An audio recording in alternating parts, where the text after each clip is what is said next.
गुबुन गुबुन जायगाफोराव बिमा लक्ष्मी फुजाखौ गाजा गोमजायै फालिनायखौ नुनो मोनदों। बे समाव धेमाजि जिल्लानि गगामुख मिमां हालामनि सिङाव थानाय नोलोबारि श्री श्री लक्ष्मी फुजा खुंथायाबो बिमा लक्ष्मीखौ गाजा गोमजायै फालिनायखौ नुनो मोनदों। नोलोबारि श्री श्री लक्ष्मी फुजाखौ थांनाय 1968 मायथाइनिफ्रायनो गाजा गोमजायै फालिबाय थादों। देग्लायबो नोलोबारि श्री श्री लक्ष्मी फुजाखौ गाजा गोमजायै खुंफुंदों होनना फोरमायदों नोलोबारि श्री श्री लक्ष्मी फुजा खुंथायनि आफादगिरि गाहाय नेहाथारि बिथांमोन। बे समाव गगामुखनिफ्राय बिमल गयारिनि रिपर्ट बडलेण्ड बुब्लि। बे समाव आं दंफायो बयबो मिथियो जोंनि गासै आसाम नाङैनो जों बयबो मिथियो दिनै श्री श्री लोक्षि फुजा। बेजोंनो लोगोसे बडलेण्ड बुब्लि नायगिरि साफ्रोमखौबो आंनि गोसो गोरबोनिफ्राय खुलुमनाय जासिहरबाय। गगामुखनिफ्राय आं बिमल गयारिनि रिपर्ट। बेजों लोगोसे आं दिनै दंफायो धेमाजि जिल्लानि सिङाव थानाय नोलोबारि पन्सायतनि सिङाव थानाय नोलोबारि श्री श्री लोक्षि फुजा कमिटिनि मोनसे मण्डपाव आं दंफायो। बेजों लोगोसेनो आं दिनै दिन्थिफुंनो नाजादों जे नोलोबारि फुजा कमिटिनि गासै जिथुनिखि फुजा फालिनाय बेजों लोगोसेनो बिथांमोना जेसेबां बोसोरनिफ्राय फालिदों आं बेखौ मिथिना लागोन। बेजोंनो आङो केमेरा पार्सन बिथांखौ दिन्थिफुंनो थाखाय खावलायदों जे बिथांमोननि फुजा कमिटिनि गासै जिथुनिखि सोद्रोमा बिथांमोनखौ फुजा कमिटिनि सोद्रोमाफोरखौ दिन्थिफुंनो खोन्थादों। बेजों लोगोसे आं मिथिना लागोन जे दिनैनि समाव बिथांमोना श्री श्री लोक्षि फुजाखौ बेसेबां बोसोरनिफ्राय खुंनाय आरो बेजों लोगोसे बिथांमोना दिनै जों बयबो मिथियो जे साफ्रोमबो मिथियो जिथुनिखि देग्लायनि जिथुनिखि श्री श्री लोक्षि फुजानि बोथोर बेयो गोबां अखा बोथोर जानानै दङ। बेनो नोलोबारियाव जिथुनिखि माबायदि बिथांमोना फुजाखौ दुखु खस्थ'जों खुंदों आरो लोगोसेनो बिथांमोना नोलोबारियाव बेसेबां बोसोर जाखो बे लोक्षि फुजाखौ फालिनाया आं बिथांमोननिफ्राय आं बे फुजा कमिटिनि आफादगिरि बिथांमोननिफ्राय आं मिथिना लागोन। जिथुनिखि आं बिथांनिफ्राय आं सोंनो लागोन। गिबियावनो आं नोंथांनिफ्राय नोंथांनि गिबि सिनायथिखौ आं होनो थाखाय खावलायबाय।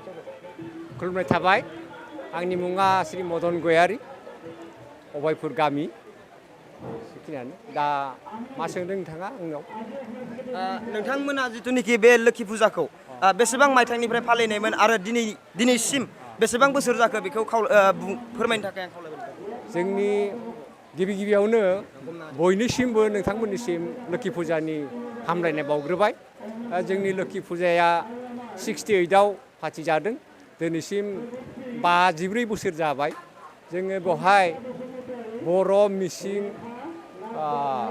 सनवाल, बिदिनो हाजं, नेपालि, बाङालि बिभिन्न जाथि जों अनलायनानै बे फुजाखौ होयो।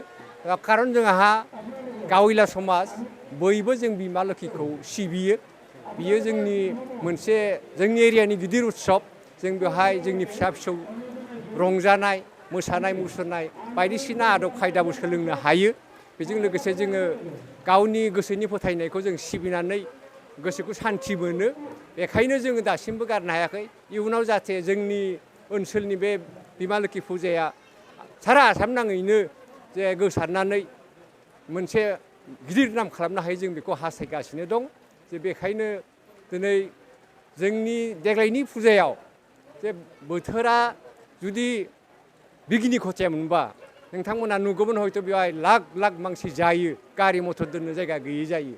दा बेखौ जोङो देग्लायनि बोसोराव जोंल' दुखु मोनाखै, बेफारिफोराबो दुखु मोनदों। थिग बिदिनो जोंहा रावाबो जेबो राहा गैया अखाखौ होबथानो। थेवबो जोङो जोंनि गोसोखौ बायग्लाय होआखै। जों इसोरखौ बा बिमाखौ मोजाङैनो सिबिदों। जाहाथे इयुनाव जोंनि रायजो राजा बयनिबो न'खराव बिमा लोक्षिया देग्लायनि बोसोराव आलो गोजोनै फैनानै जोंनाव थायो। जोंनि आर'जआ बेखिनियानो जायो। जोंनि बाख्रियाव माइ जानानै थाथों, रांखावरि बाख्रियाव रांखावरि बुंनानै थाथों, बारियाव बिबार बिलाइ फिथाइ जानानै बुंनानै थाथों। जों बेखौनो बिमानि खाथियाव आर'ज गाबदों रायजो राजाफोरा। जोंनि बुंनांगौआ बेखिनियानोसै दिनै। बेजों लोगोसे आं गोबां खोथाखौ मिथिना लाबाय आरो आं सासे बिथांनिफ्राय आं मिथिना लाबावगोन जे बे लोक्षि फुजाखौ जोङो रायजो राजाफ्रा बेसेबां अनसायदों, देग्लायनि अखा बोथोरबाबो बेसेबां अनसायदों बेखौ आं आदा सासेनिफ्राय मिथिना लानो थाखाय आवगायदों। পোনপ্ৰথমে মই বড়োলেণ্ড ৰাদাবক ধন্যবাদ জ্ঞাপন কৰিছোঁ। আপোনালোকে যে ইমান বৰষুণ বতৰৰ মাজতো আমাৰ এই বৃহত্তৰ নলবাৰী এলেকাত আহি পিনি আমাৰ এই যিখিনি পূজা এৰিয়া সেই পূজা এৰিয়াখন আপোনালোকে দেখাবলৈ যি উদ্যোগ লৈছে তাৰ বাবে মই ধন্যবাদ জ্ঞাপন কৰিছোঁ। আজিৰ এই পূজাখন 1968 চনৰ পৰাই চলি আহিছে। তেতিয়া আমি জন্মই নাছিলোঁ, কিন্তু আমি যেতিয়া জন্মৰ পৰাই দেখি আহিছোঁ মানে এই বৃহত্তৰ নলবাৰী এৰিয়াটো বহুত জাতি জনগোষ্ঠীৰ মাজত আমি ইয়াত মিলনৰে আছোঁ। ৰাভা, মিচিং, বড়ো, নেপালী, হাজং, ঠিক তেনেকুৱা জাতি জনগোষ্ঠীৰে আজিৰ এই বছৰ লক্ষী পূজাটো আমি প্ৰতিষ্ঠাপক ধনাৰাম বসুমতাৰীৰ নামত আমি প্ৰতিষ্ঠা কৰিছোঁ। আৰু জোনাৰাম বসুমতাৰী তেখেত কিবা আছিলে? তেখেতে প্ৰথম আমাৰ এই প্ৰতিষ্ঠাপক পূজাৰী আছিলে। আৰু লগতে আমাৰ এইবাৰ মানে 2 বছৰমান হ'ল আমাৰ ইয়াত গেৰেমচা দৈমাৰীয়ে তেখেতৰ দেউতা সমাজসেৱক সীতানাথ দৈমাৰীৰ সোঁৱৰণিত মানে মূৰ্তিটো 2বাৰ দান কৰিলে। আৰু অহা বছৰো এই মানে ঠিক তেনেকুৱাই মূৰ্তিটো দান কৰিব। কিন্তু কেইবছৰ আমাৰ বহুত ভাল লাগিছে, যিটো নেকি পূজাৰ যোনটো নেকি মূৰ্তি, সেইটো আমাৰ মানে বড়ো ট্ৰেডিশ্যনেল মানে ড্ৰেছেৰে সজাই পৰাই তোলাইছে। গতিকে আমাৰ বহুত ভাল লাগিছে। আৰু বতাহ বৰষুণৰ মাজতো যে ৰাইজে যে ইমান উৎসাহ আকাংক্ষাৰে আমাৰ সেই বৃহত্তৰ নলবাৰী এলেকাটো যে ইমান জাকত জিলিকা কৰিছে, তাৰ বাবে মানে আমি নথৈ পূজা কমিটিটো বহুত সুখী হৈছোঁ মানে। গতিকে আৰু আজিৰ এই মিডিয়াৰ যোগেদি মই এটাই দাবী জনাম চৰকাৰক, আমাৰ সেই বৃহত্তৰ নলবাৰী এলেকা এই পূজা এৰিয়াবিলাক আমাৰ আন্তঃগাঁথনিৰ কিছুমান প্ৰয়োজন হৈ আছে, যিটো নেকি আমাৰ এই পূজা মণ্ডপৰ আমাৰ অলপ আন্তঃগাঁথনিৰ প্ৰয়োজন। আকৌ সেই ফিল্ডবিলাকৰ আন্তঃগাঁথনিৰ প্ৰয়োজন। গতিকে আমি চৰকাৰক এইটোৱে দাবী জনাওঁ যে আমাৰ এই আন্তঃগাঁথনিটো অতি সোনকালে মানে ব্যৱস্থাটো কৰি দিয়ক। আমি সেইটোৱে আজিৰ এই বৃহত্তৰ নলবাৰী এৰিয়াৰ পৰা মানে আমি এইটোৱে दाबि जनालो माने बे समाव आं बिथांमोननिफ्राय मोनसे माने बाथ्राखौ मोननो हादों जितुनिखि बेयाव गिबिसिन फुजारि बिथांनि मुङाव दिनैनि बे फुजा मण्डपनि जितुनिखि मुर्ति आइ बिमा लोक्षिनि मुर्ति बेखौ माने बहायनाय जादों बेजोंनो लोगोसे आं बाबा बिथांनि फुजारि बाबा मोननिफ्राय आं माखासे खोथाखौ मिथिना लागोन केमेरा पार्सन बिथांखौ आं सिगां आवगायनो थाखाय खावलायदों बेजोंनो लोगोसे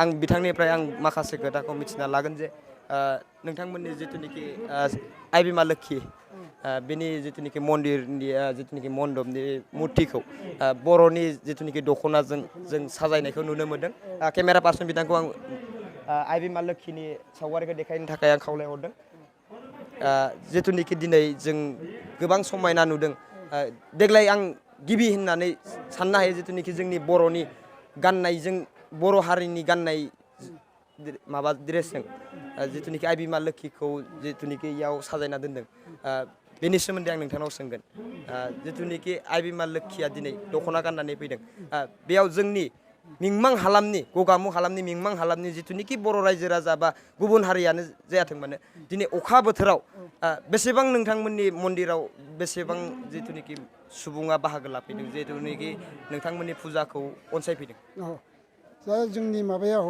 बे नैबे नोलोबारि हादामाव जोंनाव 52खान गामि दङ बे 52खान गामियाव गासिबो नैबे फुजा माबाखौ लोक्षिखौ जों माबायो फुजियो जेब्लाबो आं फुजारि जायो दा आङो फुजारि जानानै आङो दा जोङो नैबे दख'नाखौ गानहोदों सासे मानसिया बानदों आरो माने बे गेरेमसा बसुमतारिया माबा दैमारिया दिनै बे न'आव थांबाय बिसोरा बिफा थैनायनि माबाखौ बे मुर्तिखौ माबादों आरो बहाय होदों आरो माने दख'ना गानहोदों आरो माने दा जों आगोलाव सारि गानहोयोमोन बे सारिया माबा गावनि हारि होननानै बिफाया बर' होननानै थारमाने दख'ना गानहोदों आरो बे फिसालाया देग्लायनि समाव बे बोसोरथामखौ जों दख'ना गानहोगोन आरो माने देग्लायजों बोसोरनै थांबाय नै फैगोन बोसोरावबो जों दख'ना गानहोगोन आरो माने दा जोङो नैबे माबाखौ जों माइ लाहोयो लोक्षि बिमाखौ आरो माबायो जोङो फिथाइ सामथाइ लाहोयो जोङो दख'ना गानहोदों आरो लोक्षि जों लाबोदों थालिर गोमोन बायदिसिना नारेंखल जों होयो आरो जोङो बिदि दक्षिना जों मोनो आरो माने खुलुमनिफ्राय जितुनिखि नोंथाङा फुजारि जोंनि जितुनिखि बर'नि गाननायजों जितुनिखि आइ बिमा लोक्षिखौ जों दिनै गानफब जोमफब देलायहोदों बेनि सिगाङाव जितुनिखि जोङो गुबुन हारिनि बा सारि दख'ना गाननायखौ जों नुनो मोन्दोंमोन जोंनि बर' दख'ना गाननायजों जोंनि ओनसोलनि सुबुंफोरा बेसेबां गोजोननाय मोन्दों बा गोजोननाय मोनाखै बेखौ नोंथांनि थाखाय आं दिनै बर' हारिया जोंना नैबे दा जोंनि माबायाव बांसिनानो जोंना दा हारसा बर' जों बिराद मोजां मोनदों आरो माने आरो बे हारसा बर'आबो मोजां मोननाय होननानै गासिबो बुंजोबदों आरो माने दा जोङो नंखायनो नैबेवहाय जा रायजोफोरजों जों मोजां मोनजादों आरो जों आं फुजारि जानानै जों बर' दा नै बिथाङाबो बर' नै बिथाङा राभा आरो माने दा नैबे माबा मा नाममोनलाय हा मनिस्वर बसुमतारी आरो नैबे राभा आरो मोनसेया दा जोङो बे साथामजों जों बे माबाखौ फुजारि जाबाय थायो आरो आजिखालि जोङो माबा जाबोबाय 13 बोसोर जाबोबाय जों बे माबाखौ फालिबोनाय नोलोबारि मण्डपाव नोंथांमोना थानाया औ जों 13 बोसोर जाबोबाय आरो माने 13 बोसोर जानायनि गेजेराव दिनैसिम दिनैनि फुजाया जिथुनिखि अखा बोथोर थेवबो जिथुनिखि सिगां बोसोराव माबायदि जानायमोन जे देग्लायनि बोसोराव माबायदि जादों देग्लाय एसे खम जादों माने गामाखालि बोसोराव एकदम बहुत गोजान गोजान लखिमपुर धेमाजिनिफ्राय गासिबो फैजोबोमोन आरो माने दा सिलाफोथार माने गासिबो बहाय फैजोबोमोन आरो माने अखानि बोथोरनि थाखायनो बिराद दुरबल जादों आरो माने मानसि फैनाया अब्ला दाबो गगामुगनि धेमाजिनि लखिमपुरनि फैजोबदों आरो बेफारिफ्रा गगामुगआथ' जोंनि खाथि जायो नालाय दा बिसोर फैजोबदों आरो माने नोंथाङा जिथुनिखि मण्डपनि फुजारि सासे जानानै जे नोंथांनाव लखिमपुरनिफ्राय बेफारि फैदों गगामुगनिफ्राय फैदों धेमाजिनिफ्राय फैदों बिथांमोनखौ नोंथाङा मा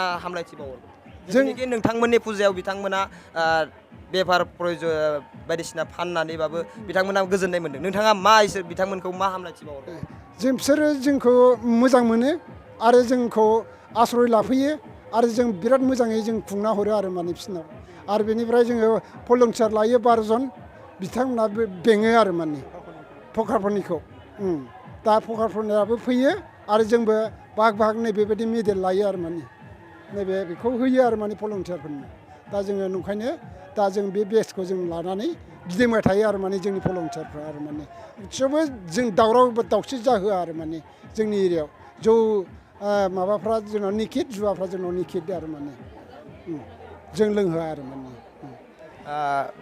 बेखिनियावनो आं बिथां फुजारि बाबानिफ्राय आङो माखासे गोबां खोथा मिथिना लाबाय बेजोंनो लोगोसे आङो माखासे खोथाखौ मिथिना लाबावगोन जे जिथुनिखि केमेरा पार्सन बिथांखौ आङो आबिमा लोक्षि बिथांनिसिम आं बिथांनि सावगारिखौ दिन्थिफुंनो थाखाय खावलायदों बिथाङा केमेरा पार्सन बिथाङा आबिमा लोक्षिखौ दिन्थिफुंगोन केमेरा पार्सन बिथांखौ आं दिन्थिफुंनो थाखाय खावलायदों जिथुनिखि बिथांमोननि मण्डपाव जिथुनिखि आइ लोक्षि बिथाङा जिथुनिखि दख'ना जोंनि हारिनि बर' हारिनि जिथुनिखि दख'नाखौ गाननानै जों बेयाव जिथुनिखि दङ बेखौनो आङो गासै रायजो राजा बिथांनिफ्राय आं सासे सानैनिफ्रायबाबो मिथिना लागोन जे दिनै बेजोंनो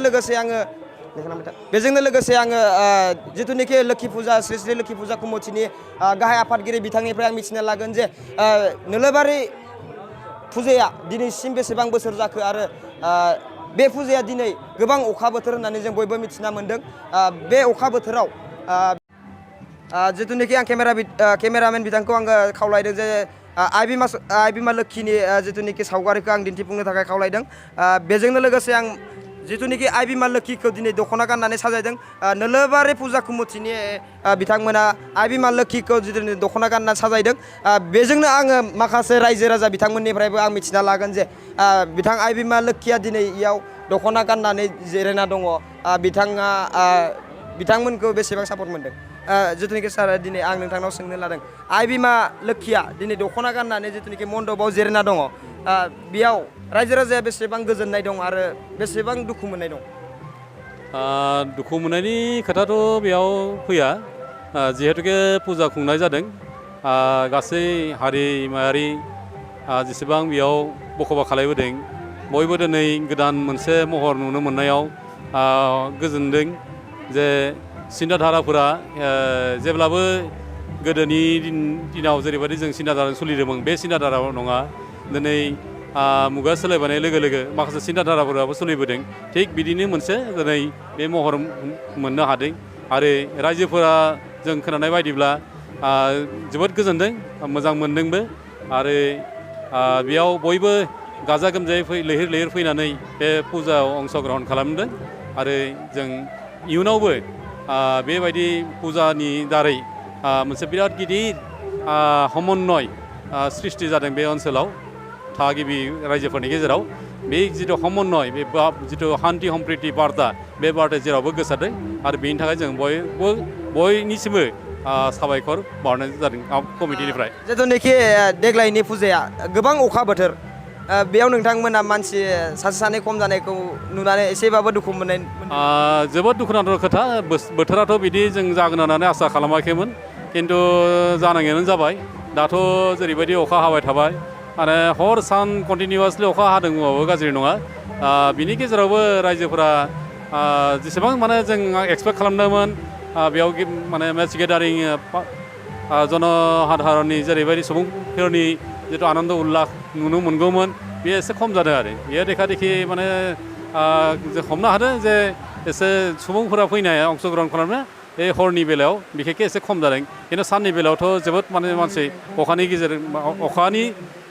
परिबेसबाबो रायजोफोरा फैनायखौ गाराखैमोन खिन्थु दा हरनि बेलायाव जों नुनो मोननायाव एसे खम जादों आरो गोजोननाय थाबाय रायजो राजा बिथांमोननिफ्रायबो आं मोजाङै बाथ्राखौ मिथिनानै मोनदों जे जिथुनिखि दिनै जों बयबो मिथियो जे जोंनि सारा आसामावनो जों अखा हानायखौ नुनो मोनदों जिथुनिखि फुजा मेला जिथुनिखि जों नुनो मोनगासिनो दं अखा बोथोरजों जों जिथुनिखि थांफैखौ नुनो मोनदों जे हाब्रु जिथुनिखि जानायखौबो जों नुनो मोनदों बेनि थाखायनो आं दिनै नोलोबारि फुजा श्री श्री लोखि फुजा कमिटिनिसिम आं रोजा रोजा साबायखर बावबाय आरो लोगोसेनो रायजो राजा बिथांखौबो जों साबायखर बावदों लोगोसेनो आं दिनैनि बड'लेण्ड बुब्लिनि नायगिरि साफ्रोमखौबो आंनि खुलुमनायखौ जासिहरनानै आं दिनैनि रादाबखौ बेखिनियावनो फोजोबबाय गोजोन्थों बाक्सा जिल्ला खख्लाबारि हजुआ सकनि के रडजों थांनाय लामायाव थानाय MB रिफाइनिं हाउसआव मबाइल ग्लास गावनायखौ गोरलैयैनो फाहामनो हानाय गोदान OCA मेसिन लानानै फैदों।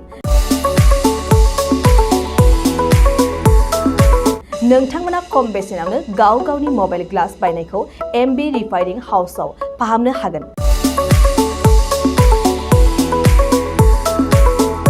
मबाइल ग्लास बायनायखौ फाहामनायजों लोगोसे मबाइलनि बायदि रोखोमनि बाहागो आरो बायदि रोखोमनि मबाइलनि गाज्रि जानायखौ बे MB रिफाइनिं हाउसआव फाहामनो हागोन। बायदि रोखोमनि mobile glass, mobile temper, mobile charge, headphone, pen drive, memory आरो mobile battery, computer, mouse, computer keyboard आरो मबाइलनि बायदि रोखोमनि बाहागोफोरखौ मोननो हागोन। MB रिफाइनिं हाउसआव फोरमायनाय बायदिब्ला दासान्दिनिफ्राय लानानै फैगौ दिवालीसिम डिसकाउन्ट होगासिनो। मख'नो गोनांदि MB रिफाइनिं हाउसआव गुबुन हादोर एबा भुटान हादरनिफ्राय माखासे सुबुंफोराबो बायदि रोखोमनि मबाइलफोरखौ फाहामथाय होफैयो। आबुं मोनथिनो थाखाय 8471972412 नङाब्ला 7002741465 जानबुं अनजिमायाव जगाजग खालामनो हागोन। सम फुंनि 8:30 रिंगानिफ्राय मोनाबिलिनि 8:30 रिंगासिम।